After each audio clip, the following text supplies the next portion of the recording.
Des précisions sur le penchant des produits miniers sur le marché international du 20 au 25 juin 2022.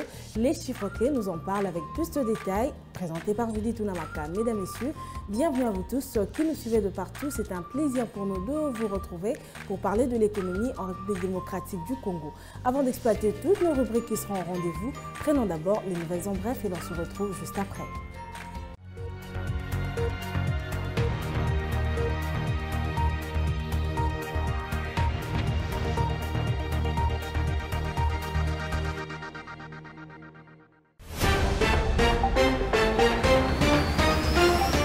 Débutons ces nouvelles en bref avec cette information. Le gouvernement de la République démocratique du Congo a alloué 368,6 milliards de francs congolais au titre de rétrocession due aux régies financières. C'est ce que renseigne le rapport du ministère du Budget sur les états de suivi budgétaire à fin mai 2022. Par rapport à leur niveau d'exécution à fin avril 2022, qui est de l'ordre de 185,4 milliards de francs congolais, pour le 7 mois de mai de la même année, le gouvernement congolais a déboursé 91,6 millions de dollars américains au titre de rétrocession aux administrations financières. Autre information, à fin mai 2022, 49,3% des dépenses effectuées par le gouvernement de la République démocratique du Congo ont servi à la rémunération des agents et cadres de l'administration publique. D'après les rapports mensuels sur les états de suivi budgétaire, le gouvernement congolais a décaissé une enveloppe totale de plus de 2 milliards de francs congolais pour les dépenses liées à la rémunération au cours de la période évoquée ci haut. Poursuivons ces nouvelles en bref, cette fois-ci dans son rapport mensuel sur les états de suivi budgétaire, le ministère congolais du budget note que le gouvernement de la République a alloué une enveloppe totale de 224,2 milliards de francs congolais, soit 112,2 millions de dollars américains, au titre de la dette publique en capital à fin mai 2022. Au cours de cette période, les prévisions budgétaires arrêtées pour les dépenses au titre de la dette publique ont été fixées à 398,2 milliards de francs congolais, renseigne le même document. De ces faits, les taux d'exécution budgétaire de l'ordre se situent à 56,3%. Et pour finir, signalons que l'Agence américaine d'aide au développement USAID a procédé le mardi 21 juin 2022 à la signature d'un protocole d'accord avec la Cour de compte de la République démocratique du Congo visant le renforcement de capacités opérationnelles de cette institution étatique de contrôle des finances publiques. Évaluée à 4 millions de dollars américains, l'assistance de l'USAID à la Cour de compte de la RDC s'inscrit dans le cadre du partenariat privilégié pour la paix, la prospérité et la préservation de l'environnement entre les États-Unis et la RDC. Nous nous retrouvons une fois encore sur ce plateau. C'est un plaisir de savoir que vous êtes toujours connectés à Zoom Eco Live et cette édition se poursuit avec les chiffres clés qui nous parlent aujourd'hui avec plus de précision des produits miniers dans la période allant du 20 au 25 juin 2022. Ça sera avec Judith Tunamaka à la présentation. Regardez.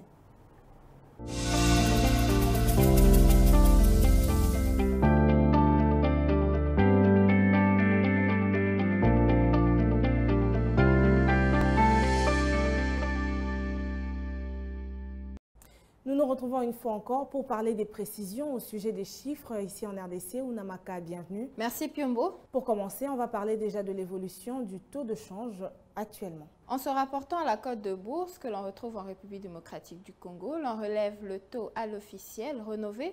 1 dollar s'interchange à 2004 francs congolais. Un franc CFA vaut 3,20 centimes et 1 euro se négocie à 2099 francs congolais. Dans l'espace marché parallèle, c'est-à-dire l'approximative, nous nous sommes appuyés à Bibois et dans cette partie de la ville, 1 dollar se change à 2015 francs congolais. Un franc CFA équivaut à 3,30 centimes et 1 euro représente 2180 francs congolais. Et voilà, poursuivons cette fois-ci pour parler de la tendance du cuivre sur le marché international, précisément du 20 au 25 juin 2022. Conformément aux anticipations des experts de la Commission nationale de mercurial du ministère de Commerce extérieur, l'étain qui est projeté en hausse cette semaine devrait se négocier à 36 223,75 dollars la tonne, contrairement à la semaine passée où elle se marchandait à 35 557,25 dollars américains la tonne, en dégageant ainsi un écart de prix positif de 666,5 dollars. Le Tantal également devrait connaître une hausse de prix cette semaine pour se négocier à 410 dollars américains le kilogramme contre la valeur de 407,50 dollars américains la semaine passée, dégageant une embellie de 2,5 dollars. Et que dire pour finir avec vous des produits miniers enregistrant une baisse sur le marché international? Concernant les produits miniers enregistrant un penchant baissier, il s'agit du cuivre se vend à 9 394,90 $ américains la tonne contre 9 583,70 $ américains la tonne la semaine passée, soit une baisse de 188,8 $. Le zinc est aussi en baisse à 3 702,40 $ américains la tonne comparativement à 3 853,95 $ américains la semaine passée, c'est-à-dire un écart de prix négatif de 151,55 $. L'or se troque en baisse cette semaine à 59,38 $ américains le gramme, alors qu'elle se vendait à 59,86 $ américains la semaine passée, comme pour dire un écart négatif de prix de 0,48 $ américains. L'évolution est similaire pour le minerai d'argent qui baisse cette semaine à 0,70 $ américains le gramme contre 0,72 $ américains le gramme la semaine dernière, soit une diminution de 0,02 $. Soulignons également que le cobalt est considéré comme stable cette semaine, comme pour la semaine dernière, en se négociant à 87 781,05 $ américains la tonne. Merci à vous, Namaka, pour toutes ces précisions chiffrées. Retrouvons-nous prochainement. Merci à vous, Judith.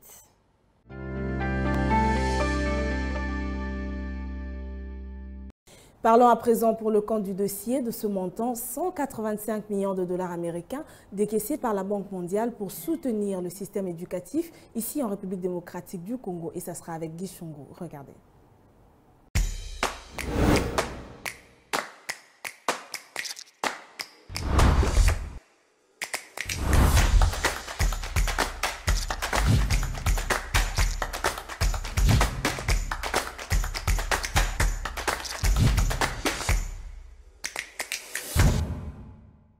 La Banque mondiale vient de décaisser 185 millions de dollars américains pour un appui direct au secteur de l'éducation ici en RDC.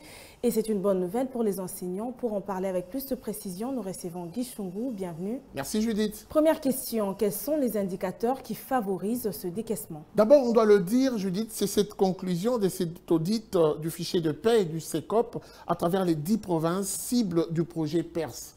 Vous êtes sans ignorer qu'il y a des années, ici en République démocratique du Congo, le ministère de l'EPST a failli perdre un partenaire important, la Banque mondiale, parce qu'il y avait opacité dans la gestion du fichier de paie. Et après des années, il y a eu cette volonté de vouloir changer les choses avec l'avènement de l'actuel ministre Nimo Bakazadi et le leadership au niveau de la direction du CECOP, la direction nationale.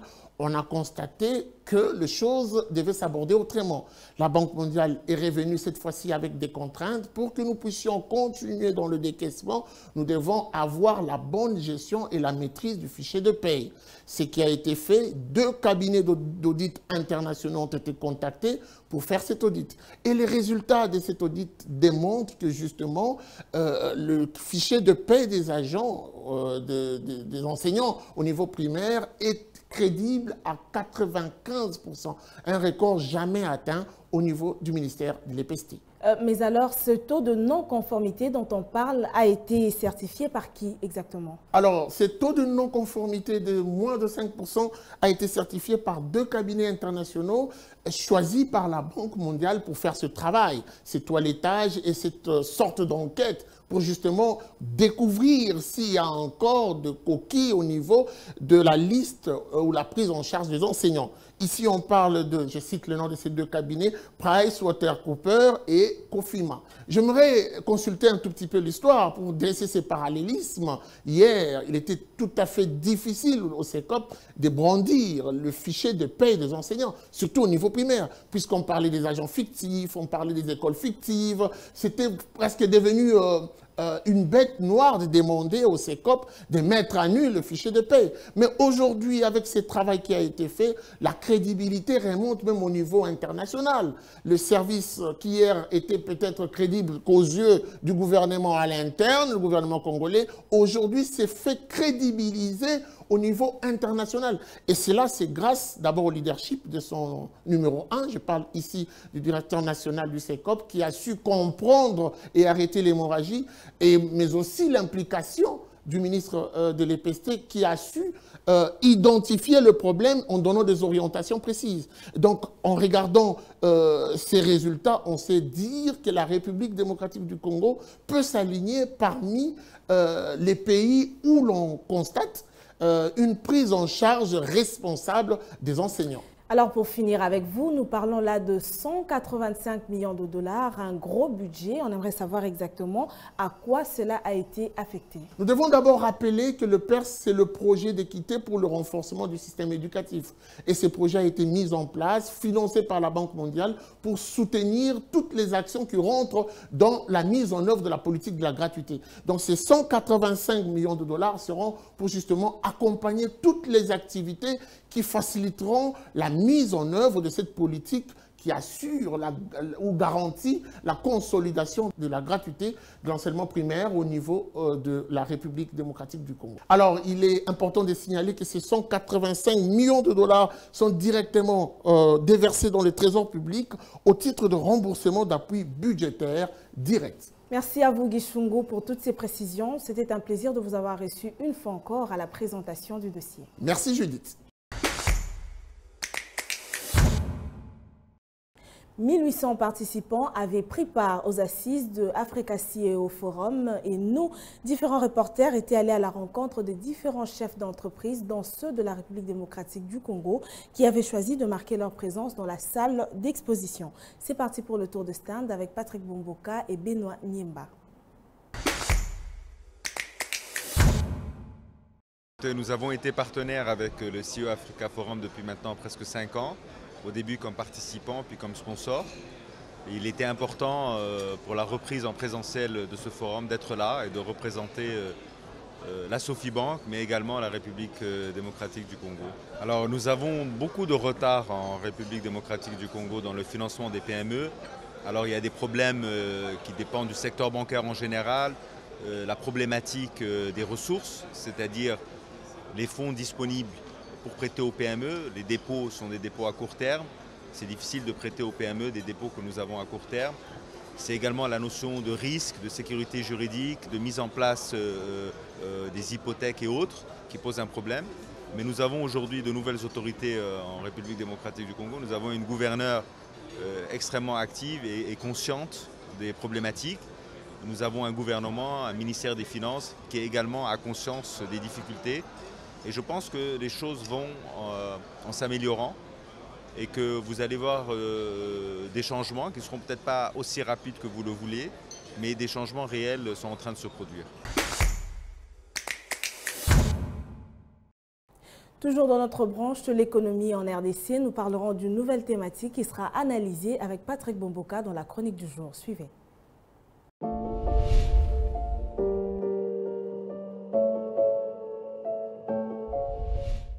Bonjour. Le marché de l'énergie solaire voltaïque a continué à battre des records en 2021 avec notamment de nouvelles installations d'une capacité totale estimée à 175 gigawatts en 2021, soit 36 gigawatts de plus qu'en 2020. Selon les derniers rapports du Programme des Nations Unies pour l'environnement, cette performance est perçue comme la plus haute augmentation annuelle de capacité jamais enregistrée. Ce qui porte d'ailleurs la capacité solaire voltaïque mondiale cumulée à 942 gigawatts. Les statistiques renseignent que fin 2021, au moins 7 pays disposaient d'une capacité installée suffisante pour satisfaire au moins 10% de leur demande d'électricité à partir de l'énergie solaire voltaïque, contre seulement 2 pays en 2020. De l'avis de certains experts, l'Afrique et le Moyen-Orient ont quant à eux ajouté environ 5,2 gigawatts de capacité en 2021, ce qui représente une hausse de 3% pour un total de 28 gigawatts. Néanmoins, pour la 9e année consécutive, l'Asie a dominé toutes les autres régions du monde en matière de nouvelles installations solaires voltaïques, représentant en tout 52% de la capacité mondiale en 2021. L'Asie est donc suivie des Amériques avec 21%, bien devant l'Europe qui se contente de 17%. Il y a lieu de noter que le nombre de pays ayant atteint l'objectif de couvrir au moins 5% de leur demande d'électricité à partir du voltaïque installé a été le plus faible en 2021. Merci de votre attention.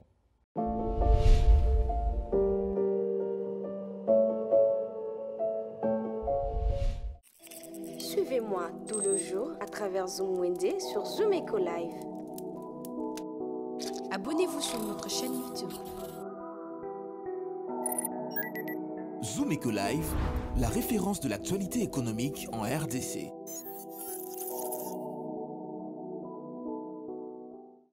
Différents produits sont vendus dans le marché congolais et Naomi Kandé nous en donne les prix dans Zoom Wednesday. Faisons le marché ensemble tout de suite.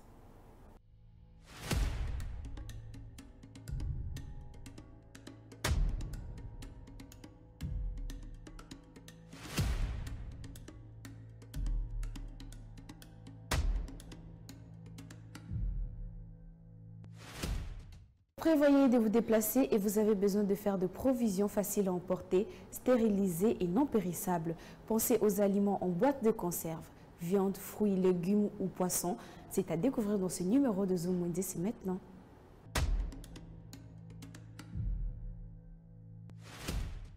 On débute notre marché avec le prix de légumes en boîte de conserve ou une boîte de champignons de Paris se vend à 4 600 francs. Vous pouvez vous procurer des haricots en boîte de conserve ou une boîte de haricots verts se vend à 4 500 francs. C'est le même prix pour les haricots blancs. Des petits pois revient au prix de 3 500 francs pour la petite boîte. La grande dimension se vend à 4 800 francs. 4 800 francs est le prix fixé de carottes. Vous avez la possibilité de vous procurer un ensemble de petits pois et carottes au prix de 5 500 francs. Dans le marché de Kinshasa, vous trouverez des boîtes de macédoine qui est un mélange de légumes qui se vend à 5 900 francs. De maïs doux se vend à 3 800 pour la petite boîte. La grande boîte se vend à 4 900 francs. Pour le consommateur de poissons, une boîte de sardines à huile, le prix varie entre 1500 francs et 1700. De corned-beef est une viande de bœuf en conserve. Cela coûte 3500 francs pour la petite boîte. La plus grande boîte, le prix est fixé à 5800 francs. Le thon est une sorte de poisson de grande taille où la boîte est vendue à Kinshasa à 5300 francs. Un pot de cornichons se vend à 5200.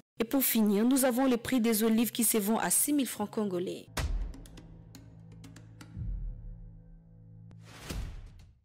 Merci de nous avoir suivis sur Zoom Wednesday. Prenons rendez-vous pour un prochain numéro.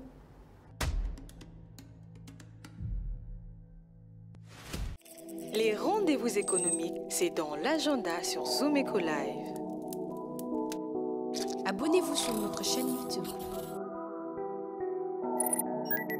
Zoom Eco Live, la référence de l'actualité économique en RDC.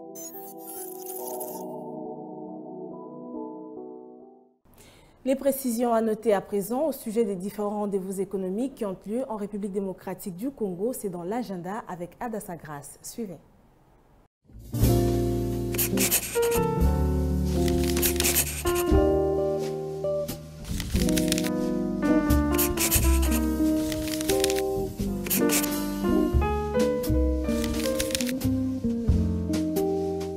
Bienvenue à l'agenda, voici les entrevues du jour. La foire internationale africaine a débuté ce mercredi 22 juin et se poursuivra jusqu'au dimanche 26 juin prochain à Paris. Le forum international de médias débutera du 23 jusqu'au 24 juin prochain à Abidjan au Côte d'Ivoire et sera axé sur les contenus et business à l'ère du digital face à la Covid-19. Et pour finir, rappelons que la foire de la culture avait débuté le lundi 20 juin dernier au terrain de l'UNEPES en face du Musée national à Kinshasa et va se clôturer les 30 juin prochains, retenant que cette activité n'est pas gratuite car le droit de participation est fixé à 20 000 francs congolais. Merci de nous avoir suivis. Au revoir. Et avant de mettre fin à cette édition, prenons la toute dernière rubrique. Comme vous le savez, c'est article 15 qui met en avant la débrouillardise ici en RDC. Regardez. Débrouillard jamais, jamais, jamais. Débrouillard jamais, jamais, jamais. Débrouillard jamais.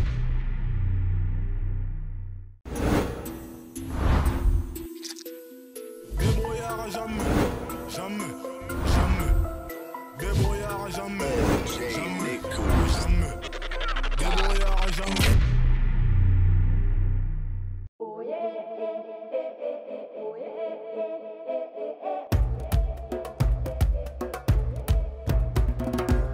Naza, hôtelier de formation, je fais l'ISP, la gestion des entreprises touristiques et hôtelières, de l'Essarabatou. tolandelaka bato même na bahôtel, tosala na bahôtel, basite touristique, donc vraiment yango nde eza métier na biso.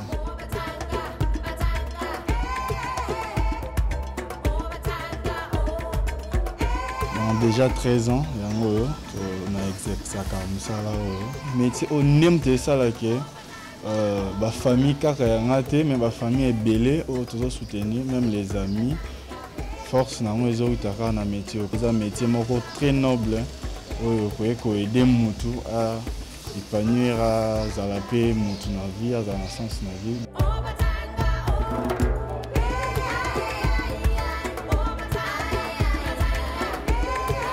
L'avantage, c'est vraiment un belé. Et dans la stable, na bala, na foot la peine d'acoup, na bateau sous en charge, on a musala déjà aux assurés. Hormis yango, musala pesa na occasion ya ko kutana bateau belé. Le président ou à l'école, le président Kabila, to kutana to solo la grâce ya musala le président François Hollande, grâce à Moussala, au président Zouma, grâce à Moussala, on va te belé, petit cas en bonne relation pour Moussala au Kaka. La difficulté en raté, les appels belé, tu as plus combattu, tu as penza métier, mais mi kotisa. Un métier donc on peut parmi la difficulté de kutana donc là sali présentation moko ya bien mais mutu mosusu aye anga kopesa eloko mpe na moins cher na kosala mpe boye eleka mpe malamu. Ouais, ce sont des difficultés ya banom bato basala mosala te basinfiltra donc comme on voit la guerre na bato banom métier quoi.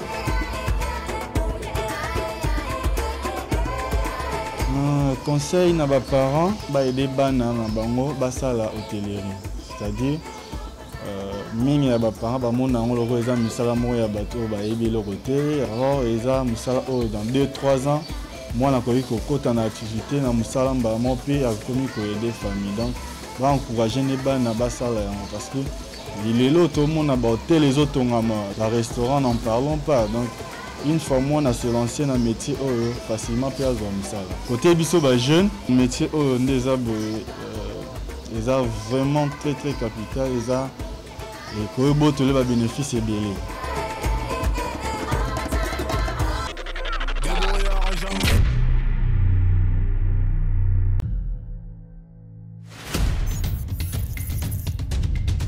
Nous avons pris l'engagement de toujours vous servir en vous donnant l'essentiel de l'information économique en RDC. Mesdames, Messieurs, c'est un plaisir de vous recevoir chez vous. Le gouvernement congolais dirigé par le Premier ministre Jean-Michel Sama Lukonde n'est jure que par la réduction du train de vie des institutions. Merci à vous, Judith Piombo, pour ce dossier. Merci, Unamaka. Désormais, suivez-nous à 19h30 sur la RTNC du lundi au vendredi avec le même plaisir. Zumeko Live, la référence de l'actualité économique en RDC. Et c'est par ici que se clôture cette édition de Zumeko Live. Merci à vous de l'avoir suivi et le rendez-vous est pris déjà pour la prochaine édition. Au revoir et à très vite.